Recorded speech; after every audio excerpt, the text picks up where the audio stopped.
Unemployed Australians could receive a single streamlined payment as the government considers a permanent rise in the job seeker rate. The fortnightly $150 coronavirus supplement is set to be phased out by the end of March.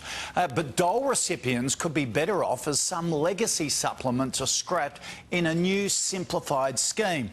It comes as new data reveals the number of people on JobKeeper wage subsidies more than halved from September to December last year as JobKeeper 2.0 kicked in.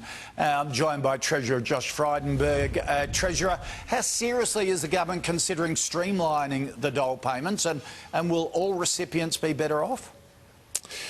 Well, obviously, Koch, I'm not going to speculate on speculation in today's press other than to say that the government will make an announcement about the future rate of job seeker when that elevated rate ends in March. That we effectively doubled the safety net during the course of the pandemic. That really helped those on lower incomes. That has been tapering down over recent months. That ends in March, and at that point we will make a decision and an announcement about that future rate. OK, so is March a definite cut-off for JobKeeper? We've got a couple of the premiers, Anastasia Palaszczuk in Queensland, saying, hey, it should be extended for Queensland businesses. We now have Dan Andrews in Victoria saying, hey, it should be extended for Victorian businesses. Well, JobKeeper has always been a temporary program. Initially, it was for 6 months. We extended it for another 6 months at an estimated cost of around $90 billion, Koshi. It's the most expensive single economic support program Australia has ever undertaken.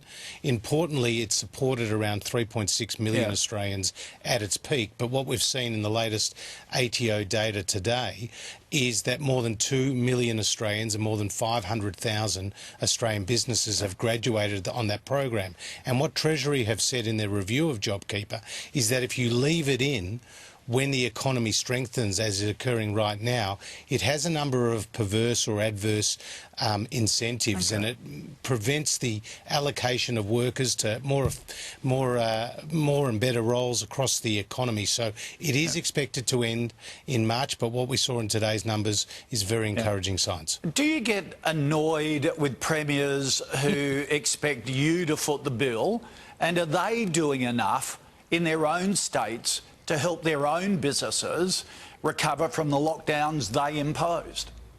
Well, Queensland's a perfect example of that. We have delivered more than 3 times what the Queensland government has committed in economic support to the people of Queensland. So that says it all. We've done the bulk of the heavy lifting, and we have done that right across the country, whether it's JobKeeper, whether it's Job Seeker, whether it's the cash flow boost, whether it's the $750 payments. And importantly, even when JobKeeper ends, there's other federal government supports that are going into the economy. The tax cuts are putting more than $1 billion a month into families' pockets. The business investment incentives will support new activity across the economy. We're already seeing that. And then obviously we've provided programs like Home Builder, which have been a spark for the tradies and the housing sector more generally. So we are doing the bulk of the heavy lifting. I think it's pretty cheeky for Anastasia Palaszczuk to make those comments about the extension of JobKeeper. I would always welcome more support from them. But what we know is that for the Queensland tourism businesses, the best thing that can happen is those borders remain open, because as Alan Joyce said to me, Koshi, he cancelled 1,500 flights and 200,000 passenger bookings into Queensland alone in the month of January when those borders were closed at the end of December. Including my holiday tour and lots of other Australians. That's a good point. Treasurer, appreciate your time. Thank you. Here's that. Always good to be with you.